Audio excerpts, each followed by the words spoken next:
బ్రహ్మానందం గారికి mic hand over చేసేస్తున్నాం. బ్రహ్మానందం గారు, నేను ఇక్కడి నుంచే మాట్లాడతా, పర్వాలేదా? నా బతుకంతా ఇలాగే అయిపోయింది.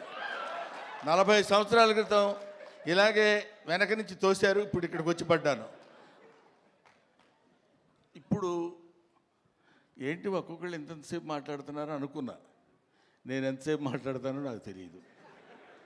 ఎందుకంటే నా వెనకున్నది, నా ముందున్నది, నా పక్కనున్నది, నా చుట్టూ ఉన్నది మా చిరంజీవి గారు.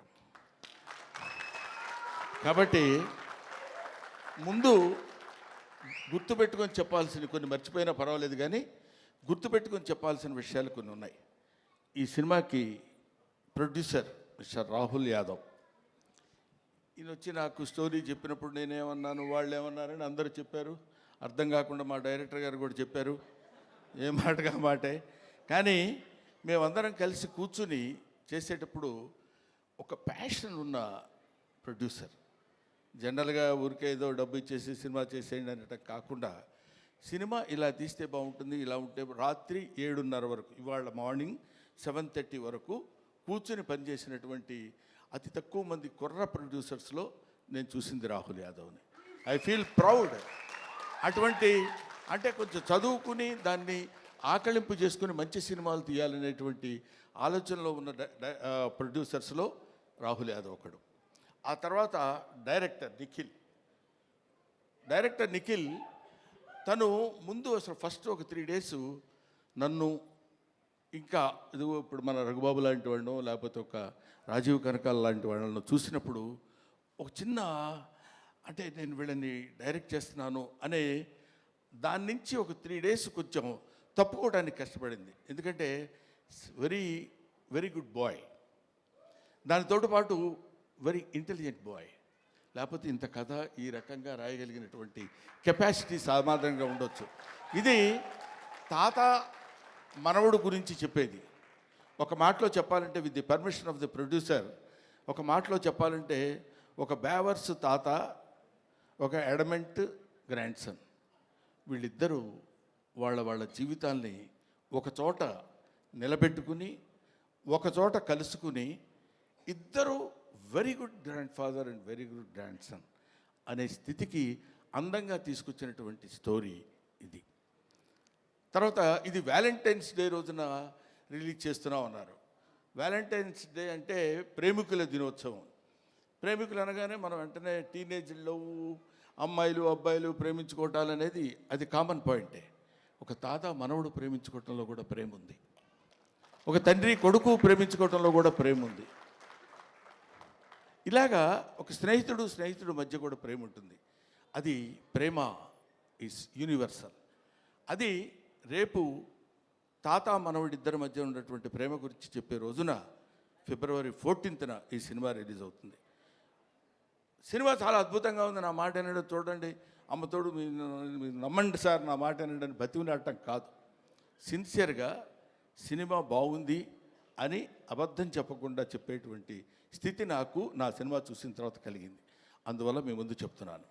ఆ తర్వాత ఈ సినిమాలో నాకు గురువు, దైవం, ఆద్యుడు, నీ పేరు చెప్తాను అనుకుంటున్నావు కదా నువ్వు? చిచ్చి, నీ పేరు ఎందుకు చెప్తాను నేను? వెన్నెల కిషోర్. అతను ఇందాక ఊరికే కావాలండి కామెడీగా అన్నాను కానండి, మనిషి చాలా అంటే ఎక్కువసేపు ఆయన కామెడీ చాలా బాగా చేస్తాడు, ఈ సినిమాలో అద్భుతంగా చేశాడని చెప్పడం కంటే, ఈ కథ ముందు రాహుల్ యాదవ్ గారు ఆయనకు వినిపించారు, హీరోగా ఉండండి మీరు చేయండి అని. సెల్ఫ్ క్రిటిసిజం అంటారు, ఆత్మవిమర్శ. ఆ కథ నేను విన్న తర్వాత అతను, నేను లాభం లేదండి ఈ సినిమాలో నేను ఆ క్యారెక్టర్ చేయలేను హీరోగా. అది హీరోగా చేయగలిగింది తాత మనవడుగా, తండ్రి కొడుకులుగా ఉన్నటువంటి వాళ్ళు తాత మనవడుగా చేస్తే చాలా బాగుంటుందని ఆయన మిత్రుడు గౌతమ్ గారి పేరు ప్రపోజ్ చేసి తీసుకొచ్చినటువంటి వ్యక్తి మిస్టర్ వెన్నెల కిషోర్. సో ఇంత మంచి మనసుల యొక్క కలయిక చేత ఏర్పడినటువంటి ఒక అద్భుతమైన సినిమా ఇది అని నేను చెప్తున్నాను. ఇటువంటిది ఈ సినిమా లాంటివి. తర్వాత ఈ సినిమాకి డిఓపి చాలా అద్భుతమైనటువంటి పద్ధతిలో బహుశా ఇందాక మీరు చూసినప్పుడే మీకు అనిపించి ఉంటుంది. డిఓపి గారు కానివ్వండి, ముఖ్యంగా music director Sandilya, I love him. ఈ శాండిలియాను డైరెక్టర్ గారు ఇద్దరు కలిసి బాగా అరేంజ్ చేసుకున్నట్టున్నారు కదా, అంటే పేరెత్తగానే అరుస్తున్నారు అలాగా. రైట్. శాండిలియా ఎవరో నాకు పరిచయం చేస్తూ, సుమ అనుకుంటా, సుమ నాకు పరిచయం చేస్తూ ఒకసారి అదే మొన్న ఏదో ఇంటర్వ్యూలో శాండిలియా గారు ఎవరి దగ్గరండి కీబోర్డ్ ప్లేయర్గా కీరవాణి గారి దగ్గర వయలినిస్ట్గా చేశారండి, చాలా గొప్పగా. ఇంతకుముందు మనం మామూలుగా చెప్పుకునేటప్పుడు కీరవాణి గారి దగ్గర పనిచేశారండి అంటారు కదా, ఈ సినిమా తర్వాత శాండిలియా గారి దగ్గర పనిచేసేవాళ్ళండి వీళ్ళని చెప్పుకుని చూస్తున్నాను నేను. ఇందులో అతను ఉన్నాడు కాబట్టి చాలా గొప్పగా చేశాడని చెప్పే మాట కానే కాదు, సిన్సియర్గా చెప్తున్నాను. చాలా అంటే ఒక స్టాండర్డ్ మ్యూజిక్ డైరెక్టర్ అనిపించింది నాకు అది చూసిన తర్వాత. I love it. ఇది అయిపోయింది ఇంతవరకు. ఈ తర్వాత ఇంకెవరిని మిగిలిపోయారా? ఇంకెవరు మిగలలేదు. ఇంకా గెస్టుల జోలికి వచ్చేయచ్చు మనం. గెస్టులు మీరు గెస్ట్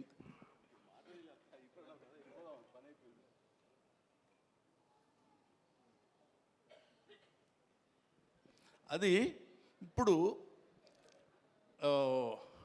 అనిల్ రావిపూడి మా అబ్బాయి చెప్పాడు ఇందాక, ఈవీవి సత్యనారాయణ గారు ప్లస్ జంజాల గారు ప్లస్ ఎస్వి కృష్ణారెడ్డి గారు ప్లస్ రాలింగి నరసింహారావు గారు వీళ్ళందరినీ ఒక మిక్సీలో వేసి గిర్రుని తిప్పితే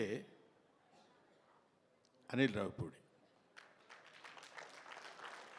వీళ్ళల్లో ఎక్కడ ఏది ఎంతవరకు వాడాలో అంత అద్భుతమైనటువంటి కామెడీని ఈ రోజుల్లో పండించి తనకంటూ ఒక ప్రత్యేకమైన స్థానాన్ని తెచ్చి this is the power of comedy అని ప్రూవ్ చేసినటువంటి director today, that is Anil Ravipudi. This is the power of comedy అని ఊరికే నేనేదో సౌండ్ పెంచి మాట్లాడుతున్నానని కాదు, 300 crores కలెక్ట్ చేసినటువంటి సినిమా తీసినటువంటి వ్యక్తి. సో అటువంటి అనిల్ రావిపూడి ఆయన డౌన్ టు ఎర్త్, పిలవగానే అలాగే గురుగారు డెఫినెట్గా వస్తాను అని చెప్పొచ్చారు. ఆ తర్వాత మనందరం తెలుసుకోవాల్సినటువంటి వ్యక్తి, మనకి ఆదర్శప్రాయమైనటువంటి మనిషి అని అనొచ్చు, అనటానికి పెద్ద ఏమీ ఇబ్బంది పడాల్సిన అవసరం లేదు, నాగ అశ్విని గారు. ఆయన కల్కి సినిమా డైరెక్టర్.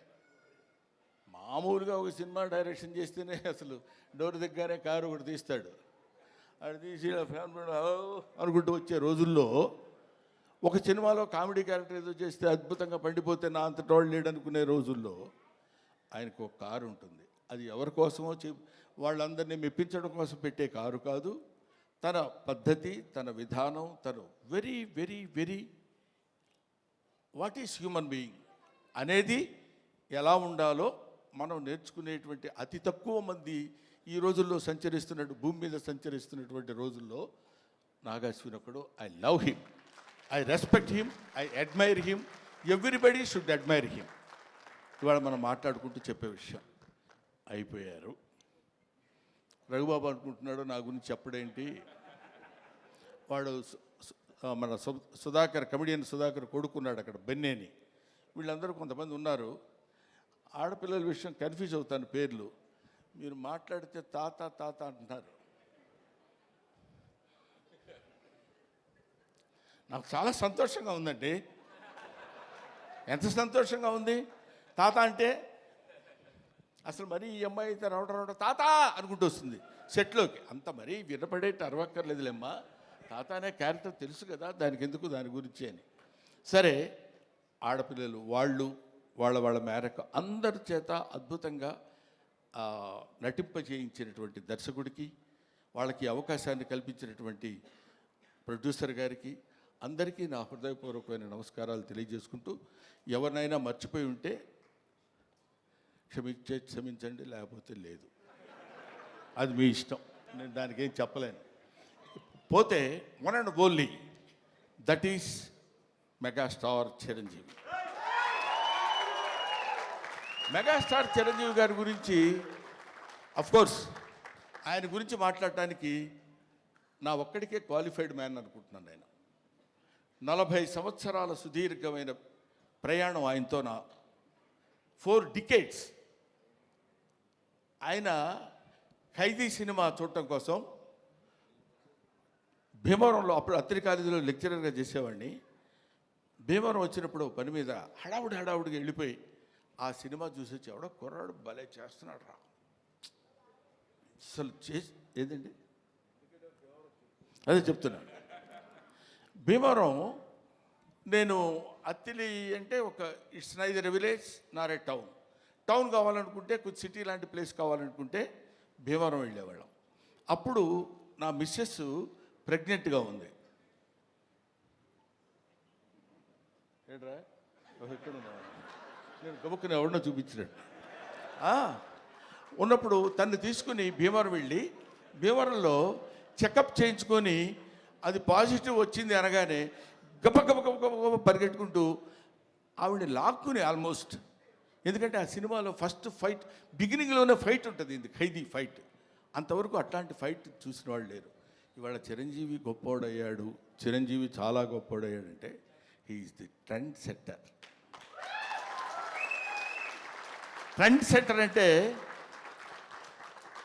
మనం to be frank with you, fights అంటే ఒక రకంగా చూసినటువంటి వాళ్ళం, ఇదేంటి ఇలా కూడా ఫైట్స్ చేయొచ్చా, ఇలా కూడా చేస్తారా అనేటువంటి ఒక దిగ్భ్రాంతిని కలిగించినటువంటి ఆనాడు ఒక ఫైటర్, ఒక ఫైట్ మాస్టర్స్కి ఈయనకి ఏం చెప్పాలి అనేటువంటి ఆలోచనలో పెట్టినటువంటి వ్యక్తి చిరంజీవి గారు. ఆ రోజు ఖైదీ నుంచి ఈ రోజు వరకు ఆయనతో ఎన్నో ఎన్నో ఎన్నో ఎన్నో సినిమాలు చేశాను. అది పక్కన పెడితే, ఆ తర్వాత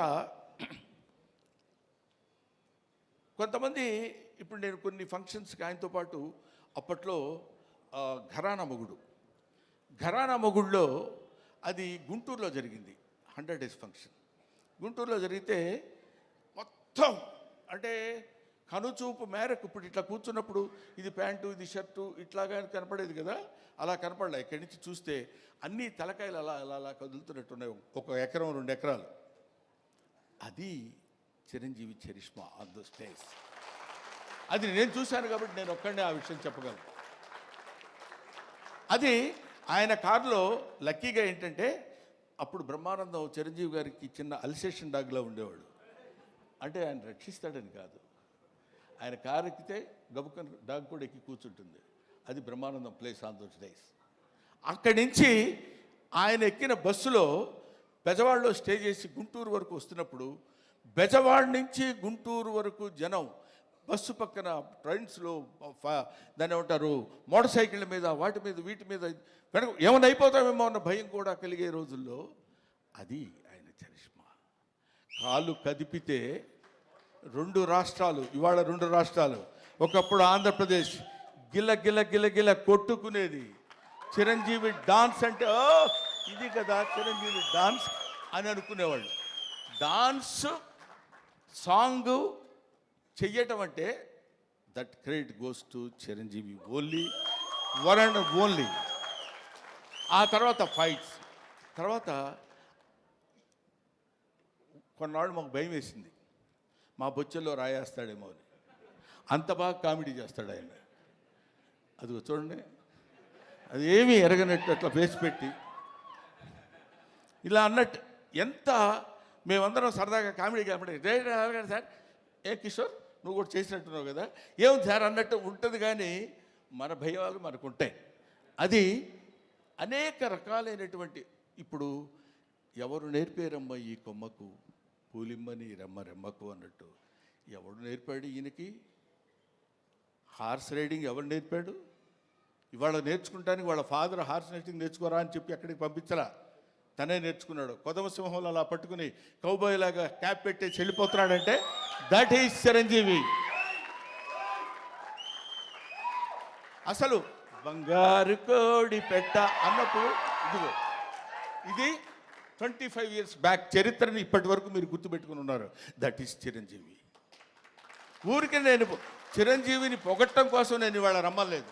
ఆయన ఇవాళ యాక్సెప్ట్ చేసి ఇక్కడికి వచ్చి ఏది చేసినా అదొక అద్భుతం, ఏది చేసినా అదొక ఆశ్చర్యం.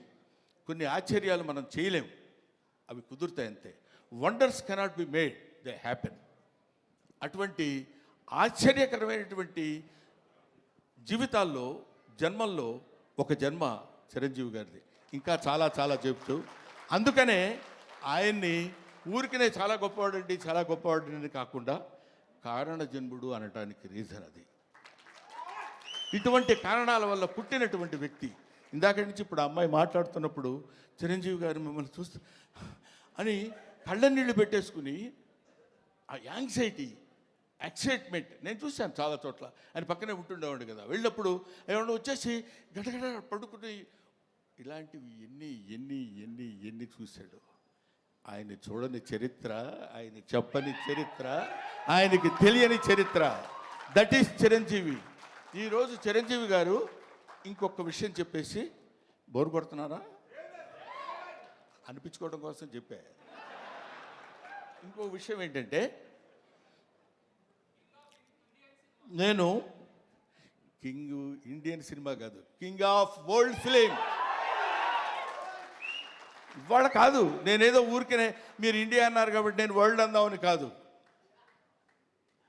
ఇలాంటి మూమెంట్స్ కొన్ని లక్షల మూమెంట్స్ చేశాడు. ఊరికే చిరంజీవి గారి గురించి ఇంకా ఎంతో గంటలు గంటలు గంటలు గంటలు చెప్పినా సరిపోదు. ఒక్క విషయం చెప్తున్నా, మొన్న ఈ మధ్య వచ్చినటువంటి Guinness book of world record గురించి.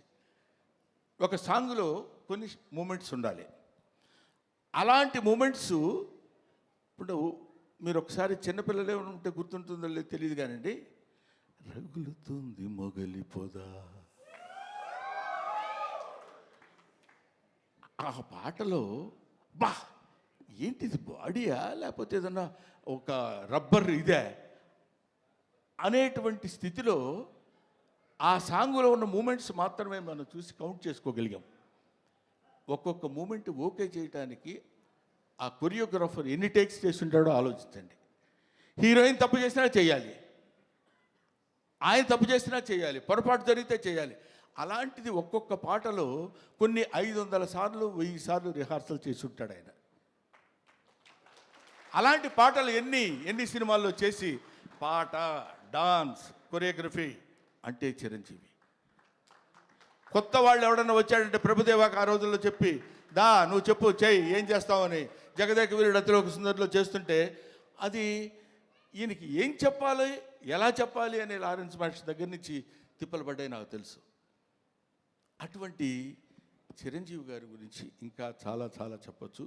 ఇప్పుడు ఎంత ఎదిగినా అంత ఒదిగి ఉండేటువంటి మనస్తత్వం కలిగిన వాడు చిరంజీవి అంటానికి నా బిడ్డ విషయంలో జరిగిన చిన్న సంఘటన చెప్తాను. ఇంతటితోటి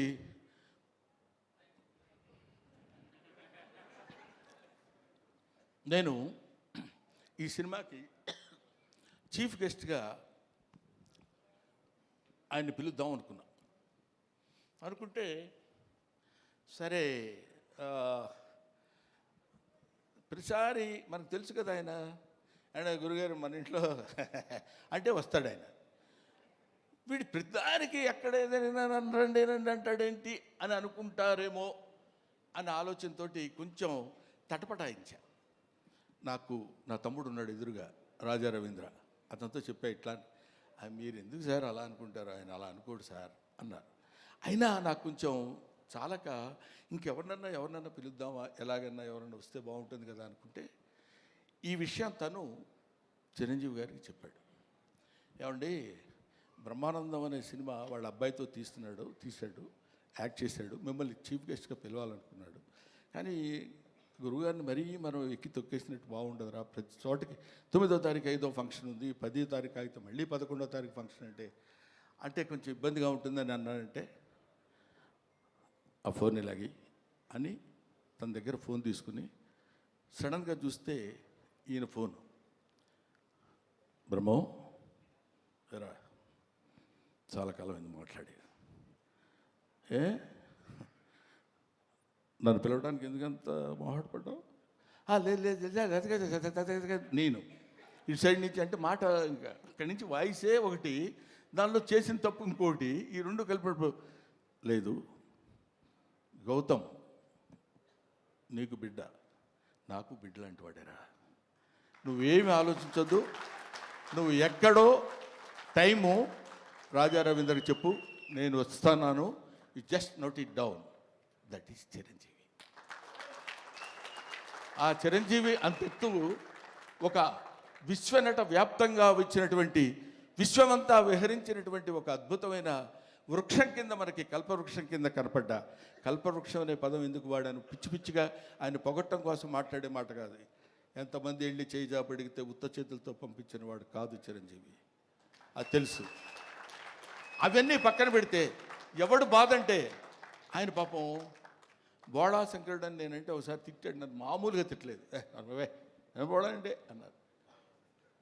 ₹1,00,000 వెళ్ళి అయ్యా కొంచెం దానం చేయండి అన్నారు అనుకో, అరే వీడు నన్ను మోసం చేయడానికి 1,00,000 అడుగుతున్నాడు రా, వీడికి 50 ఇచ్చి పంపిస్తాను. కానీ వాడికి తెలుసు వాడికి కావాల్సింది 50.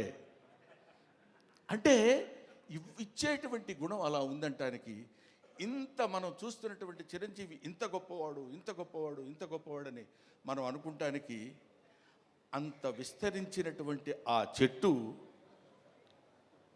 ఎన్ని దశాబ్దాలుగా భూమితో పోరాడి పోరాడి పోరాడి తను భూమి నిండా విస్తరించుకుని పోయి, అది మనకి కనపడదు. ఆయన పడినటువంటి శ్రమ మనకి కనపడదు. ఆయన భూమిలో విస్తరించడానికి తన వేళని ఎలా అయితే లోపలికి పంపించుకున్నాడో మనకు తెలియదు. పైకి కనిపించినటువంటి ఒక అద్భుతమైన వృక్షం మాత్రమే కనిపిస్తుంది. అటువంటి మన 2 రాష్ట్రాలకి, మన భారతదేశానికి, లేకపోతే మన ఇంకొక ఇట్లాగా హద్దులు ఉన్నటువంటి వ్యక్తి కాదు చిరంజీవి. హద్దులు లేనటువంటి అమితమైనటువంటి మహనీయుడు చిరంజీవి. ఆయన వచ్చి ఆ రోజు నన్ను ఎట్లా అయితే చెయ్యి పట్టుకుని, మొట్టమొదటిసారి నేను విమానం ఎక్కింది ఆయన తీసుకెళ్ళినప్పుడే, నాకు తెలియదు అంతవరకు, చెయ్యి పట్టుకొని ఫ్లైట్ ఎక్కించి తీసుకొచ్చారు. ఇవాళ నా బిడ్డని చేయి పట్టుకుని ఇప్పుడు ఈ విమానం ఎక్కిస్తున్నారు. Thank you very much, thanks a lot. Thank you Brahmanandam garu. And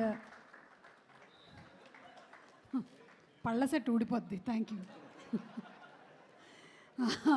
BBG Raju గారిని వచ్చి ఒక గిఫ్ట్ హ్యాంపర్ని ప్రజెంట్ చేయవచ్చు.